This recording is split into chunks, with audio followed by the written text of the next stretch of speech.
Inauguramos esta jornada con la intervención del doctor Alberto Cañas de Pablos, de quien tengo que decir, también recientemente ha ingresado en Souvenir Napoleonien, y para nosotros es un lujo porque para mí es un referente en investigación napoleónica y postnapoleónica en España y de todas las influencias que conlleva este contexto de las guerras napoleónicas, políticas y sociales. Y sobre todo, lo más importante, él es profesor, es investigador en la Universidad Complutense de Madrid. También es autor de un magnífico y excelente trabajo que recibe por título Los generales políticos en Europa y América, centauros carismáticos bajo la luz de Napoleón, 1810-1870. Es este excelentísimo trabajo que les enseño en pantalla y que les invito a buscar en internet. No he podido evitar, Alberto, compartir la portada del libro porque la verdad es que merece mucho la pena. Alberto ha trabajado sociedad y política, la intervención de los generales en la política española, pero también cómo toman, por ejemplo, esa figura de Napoleón. Recientemente ha trabajado temas relacionados y ha publicado, por ejemplo, en Rúbrica Contemporánea en 2023, Progreso, Ciudad y el Gran Soldado, Baldomero Espartero como referencia nacional y de poder en las ceremonias ferroviarias de Valladolid y Logroño, o por ejemplo, en Historia Constitucional en 2023, articulando la nación y la fe, o FES, la regulación constitucional, derecho religioso en España en el segundo Estado liberal, etcétera. Tiene también trabajos publicados en la Journal of Military Ethics en 2023, también en revistas de American Studies, etcétera. Estudios sobre riego en historia y política, también publicado en 2021, etcétera, etcétera. El currículum es muy considerable. Les invito a todos ustedes que lo busquen en Internet y con todo esto, si yo no me dejo nada, evidentemente es un resumen muy rápido para cumplir con los tiempos y ya me disculpo, Alberto, pues te cedo la palabra y todo tuyo. Muchas gracias. Bueno, pues buenos días a todos y a todas. Muchísimas gracias a ti, porque me estaba casi ruborizando con tu presentación. Bueno, pues y también muchas gracias por contar conmigo para este encuentro. Nada, yo voy a hacer una pequeña introducción sobre la importancia que tiene Napoleón, porque realmente los que estamos aquí hoy reunidos, aquí en casi en conspiración, es porque digamos que el impacto que tuvo la leyenda de Napoleón ya en vida de él y posteriormente, durante todo el 19 y todo el 20, por supuesto, claro, sin esa proyección en el tiempo y en el espacio de esa figura histórica, no habría tantos estudios sobre las guerras napoleónicas. Yo es una cosa que tengo bastante clara, que es la mitificación posterior y de la que voy a hablar también a continuación. Esto sería imposible, ¿no? Que sacase una disciplina en sí misma el hecho de los estudios napoleónicos o sobre lo napoleónico, ¿no?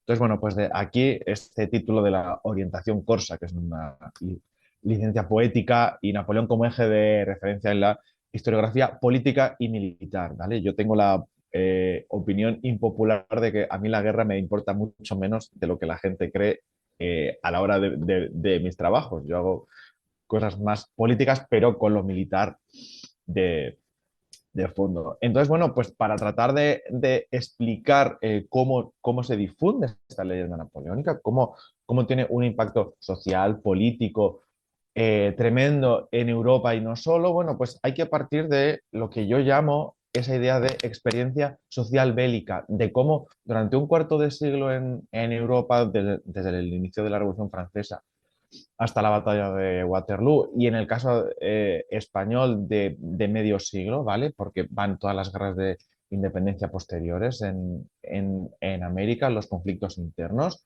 y la Primera Guerra Carlista, que no olvidemos que es una guerra de 7 años brutal que afecta a todo el territorio y que supuso un impacto tremendo en el país, en España. Bueno, pues claro, la consecuencia fue que la presencia de la guerra y de lo bélico en la cotidianidad se multiplicó. La presencia de soldados, el reclutamiento de esos soldados, de tus hijos, de tus hermanos, de tus padres y demás, la presencia de militares extranjeros, tu vivencia como soldado alrededor de toda Europa, ¿no? Sabéis de sobra que estas expediciones se hacían a pie en el caso de las guerras napoleónicas. Luego, el caso americano habría que añadir la travesía por barco, pero el resto era todo a pie. Y digamos que se multiplican exponencialmente las vivencias de la guerra y de lo relacionado con la guerra en todos los aspectos posibles, ¿no? Esto de los niños jugando a la guerra, de la presencia de las mujeres en la guerra, digamos que es algo absolutamente nuevo o que alcanza una dimensión desconocida. El origen lo tenéis ahí, son las levas masivas, la proclama de la Patrie d'Angers de Valmy de 1792 o la ley Jourdan que reforma absolutamente el sistema de reclutamiento, y que es un sistema que cuando se produce la restauración borbónica no se elimina del todo, se adapta, cambia, pero no se elimina del todo. La consecuencia de estas levas masivas es esa idea del heroísmo individual, de que cualquier persona, no, mejor dicho, de que cualquier hombre, en este caso, podía alcanzar el honor y la gloria, dos valores, dos vectores con una potencia tremenda, si se comportaba de determinada manera, si era valiente, si era esa palabra tan mágica que es aguerrido, que es una palabra un poco bastante interesante, y entonces, bueno, pues que lo podía lograr. También vía sacrificio. También estamos en la época del nacimiento de los nacionalismos contemporáneos, tal y como los conocemos hoy. Y entonces, bueno, pues esta idea de la conexión con la nación, de que uno se sacrifica por el común, ¿no? Por los demás, por este colectivo imaginado. Y después, claro, lo que sucede es que Napoleón logra ser, no voy a entrar en el larguísimo proceso de elevación pública de Napoleón, el máximo exponente de esta circunstancia. Luego vemos cómo hay como varios procesos que van coincidiendo, convergiendo, ¿vale? Para dar lugar a la figura de Napoleón. Entonces, el modelo político que yo establezco tiene estos tres elementos básicos: la patria en peligro, ¿vale? Que tomo de lo de la patria en Danger, ¿vale? Ya sea con una amenaza interna o una amenaza externa; las libertades amenazadas, es decir, se percibe que se han hecho una serie de reformas, a veces vía revolucionaria, que están en peligro, que están amenazadas por reaccionarios o por como lo queráis llamar. Y por último, un soldado providencial que está donde tiene que estar, cuando tiene que estar, esto de en el momento justo, en el lugar adecuado, que encima se percibe como que ha ascendido por sus propios méritos, que es del pueblo. ¿Por qué esto es importante? Porque la identificación pública y política es mucho más fácil si consideras que tú puedes ser como él, ¿vale? Que tú puedes ser como esa referencia política que tienes. Entonces, claro, ¿qué sucede? Que una vez que pasa la batalla de Waterloo y es la derrota definitiva de Napoleón, bueno, pues hay varios factores que influyen en este establecimiento de Napoleón y lo napoleónico como referencia, ¿no?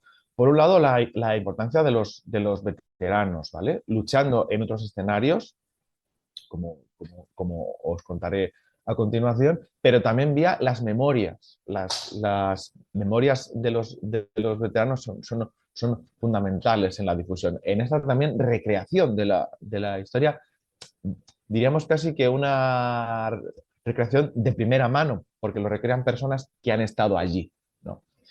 Entonces, claro, esto es bastante importante. Ahora me desvío un segundito, estoy con un artículo sobre el monumento de los muertos en la isla de Cabrera, de los prisioneros de la batalla de Bailén que mueren allí. La cantidad de memorias de los supervivientes que se siguen publicando décadas después de la experiencia de Cabrera es tremenda. Además tienen una especie de protoasociación y demás. Luego, también sirve para articular visiones y articular opiniones al respecto. También esta idea de la emulación de posguerra, los pronunciamientos como el de Riego en 1820, la cuestión de Bolívar en las guerras de independencia, ¿vale? Todos estos hombres son siempre más o menos comparados con Napoleón. Es decir, Napoleón es el punto de referencia. En el libro cuento, en el apartado sobre Espartero, que Jaime Balmes, un pensador conservador español del 19, que detestaba a Espartero, una de las cosas que le echaba en cara es que quería ser Napoleón y no lo había conseguido. Y eso que Balmes también detestaba a Napoleón, pero digamos que lo veía como mucho mejor que el pobre Espartero. Y después también estas conexiones de migraciones, exilios entre países europeos y también hacia América. He publicado hace poquito un capítulo del libro sobre soldados italianos, veteranos italianos napoleónicos en las guerras de independencia americanas. Luego, los intercambios eran muy abundantes y no podemos también dejar de lado el papel de las sociedades secretas de la masonería y no solo de los carbonarios, ¿vale? Entonces, claro, esto generaba unas relaciones sociales, una camaradería. O sea, tenemos que pensar que muchos de estos hombres, no hablo ya de los grandes prohombres políticos, sino que muchos de estos soldados eran amigos de toda la vida. Eran amigos desde hacía 20 años y se los habían visto y deseado en Rusia o en la Marina o en... Luego, digamos que también hay que tener en cuenta eso. Y también cuando estas experiencias políticas, ¿vale? De base militar, pero experiencias políticas acababan mal, destierro, exilio, migración, ajusticiamientos, lo que nacía era un martirologio, ¿vale? Una especie de panteón de héroes de la libertad, así llamados, o sea, así autodenominados, que claro, servía también para fijar una serie de mitos, una serie de imágenes útiles para estas cuestiones, para la visión pública de estos personajes, quería decir.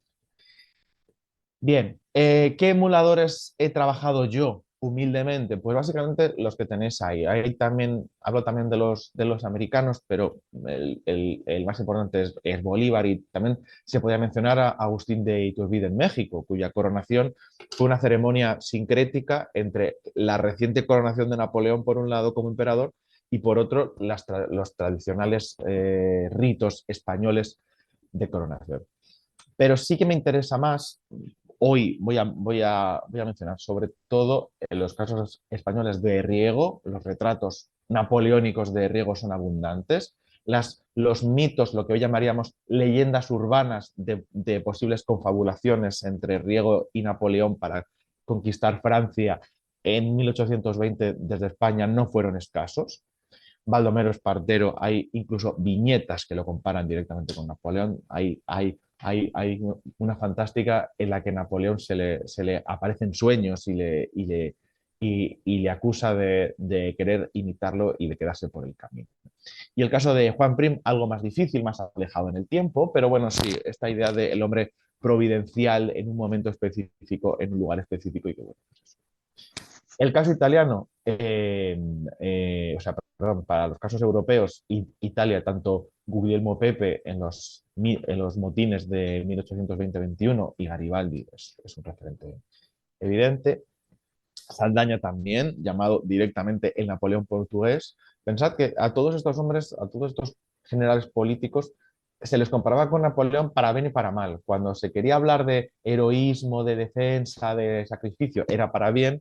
Cuando se temía, vamos a decir, veleidades autoritarias, pensad que el contexto político es completamente diferente, se les acusaba también, o sea, se les comparaba con Napoleón ante el temor de que abusasen de su poder. En los debates sobre la regencia de Baldomero Espartero, sobre si tenía que ser de una persona o de tres, sin nombrar a Napoleón se decía que había habido alguien que eran tres y luego se había quedado con todo el poder.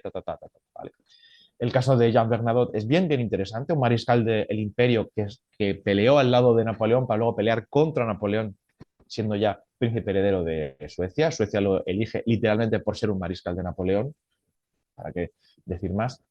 Y el caso de los decembristas rusos, ya en 1825, pues es también muy interesante, ¿no? Porque también tienen a sus referentes. Pensad que todos estos militares políticos tenían otros referentes. Los propios decembristas rusos esgrimieron retratos de Riego durante su revuelta. Luego, digamos que hay como una especie de dinastía. En este martirologio del que os hablaba antes, hay dinastías, ¿no? De que todos eran herederos de otros hombres y todos querían ser como otros hombres de antes, ¿no? Y después, en la actualidad, por acabar y por ceñirme estrictamente al tiempo que nos hemos dado, Es una figura de sobra conocida, es que es muy interesante. Uno ve la silueta de Napoleón, o sea, uno ve una silueta con un bicornio y no hace falta que le digan quién es. Todo el mundo sabe quién es. Y si pones un bicornio, lo que pongo ahí de cuando uno lo compara con Napoleón, si le pones a una persona un bicornio, a un personaje público de la actualidad, sabes lo que estás queriendo decir. En el caso de los dos últimos, o sea, de dos de los últimos presidentes de Francia, el actual Macron y Sarkozy antes, fueron comparados con Napoleón, y no en un buen sentido, sino con una especie de egolatría, de acumulación de poder. Y esto se sigue proyectando, no lo menciono ahí, vía recreaciones, vía proyectos de memoria de monumentos y de campos de batalla, como el que lleva el profesor Zurita, y también con la inminente película de Ridley Scott que se estrena el mes que viene y con el proyecto de serie de Spielberg, si no recuerdo mal es para HBO, no estoy seguro, que se supone que se estrena el año que viene. Luego, no sé si estaremos ante una burbuja de Napoleón manía más o menos temporal o más o menos duradera en los próximos meses. Pero bueno, con esta pequeñita intervención lo que pretendo es ver es hacer ver un poquito esta idea de la proyección de lo napoleónico y de la figura de Napoleón, ¿no? Lo que os decía, esta jornada de hoy tan interesante es posible porque se difundió esta leyenda napoleónica desde tiempos del consulado y evidentemente después, y ya, bueno, pues el Memorial de Santa Elena y qué decir, ¿no? Un último dato nada más al hilo de las películas. Napoleón es el segundo personaje histórico con más películas dedicadas. El primero es Jesucristo. Entonces, es un dato que dejo ahí para la reflexión, ¿no? Así que nada, espero que haya sido de vuestro interés y escucharé atentamente, tanto si tenéis preguntas y cuestiones como vuestras intervenciones durante todo el día. Así que nada, muchísimas gracias.